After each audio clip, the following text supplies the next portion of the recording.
If there's a chance that we can undo some of the damage caused by global warming, if we can bring rain to those areas affected by drought, then we have a responsibility to explore those possibilities.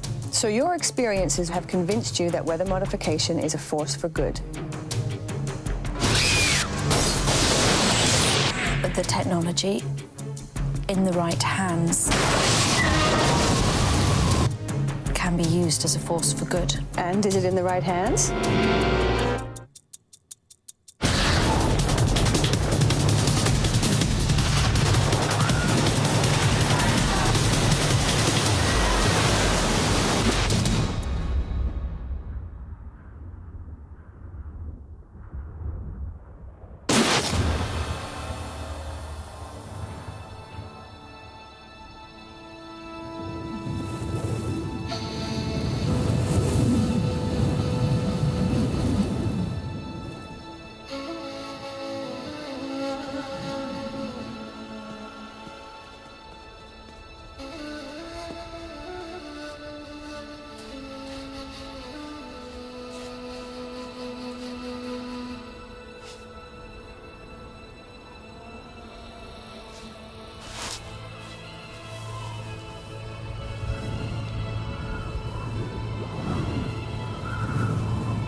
And now, after more than 700 kilometres on the road, we're about to arrive in Limerick. This is where I was born, where I lived until I was 15. I'm coming home. Apart from being my birthplace, Limerick's other claim to fame is that it lies on the mighty Shannon, the longest river in the British Isles, running as it does all the way up to the border with Northern Ireland.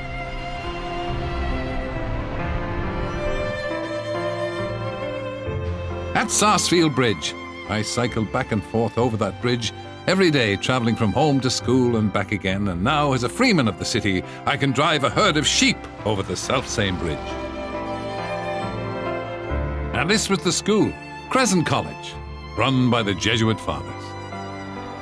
The building's still standing. I hope the same can be said of my old school friends.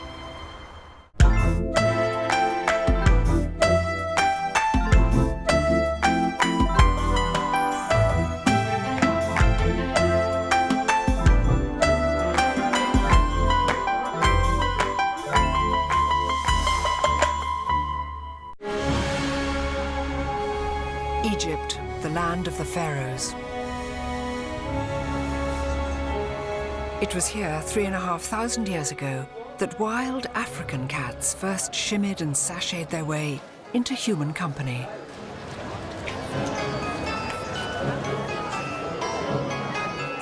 And even today, there are few cities on the planet quite as comfortable with its cats as Cairo. They're everywhere, literally crawling out of every nook and cranny.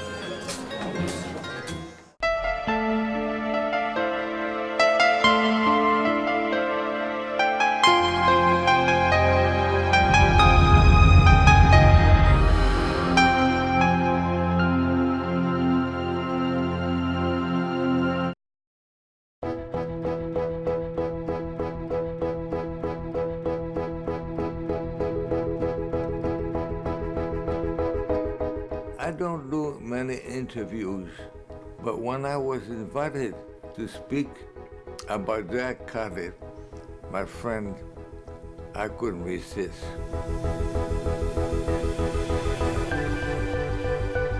Most people are very surprised that a CV could incorporate the red shoes in the late 40s and Rambo in the 80s. Every time I saw certain names, and one of the names kept popping up was Cardiff. Every time I saw these names, I knew I was in for something very, very special. He started very early in color. Started about when they started doing color, I believe. But I used to put on this big act and say, I think I'll put a bit more green here, a little less blue there, and they believed it. They thought I was creating colour with the camera. It's terrific stuff. He worked with many of the greatest filmmakers in the world. Having worked with him, I think Jack is probably the greatest color photographer that ever lived.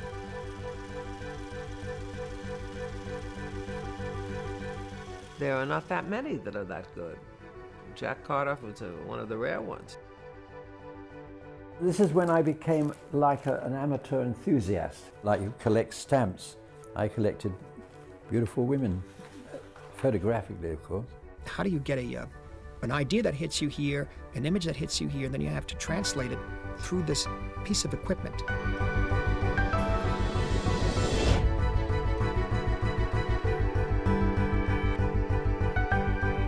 Jack Cardiff is an amazing guy.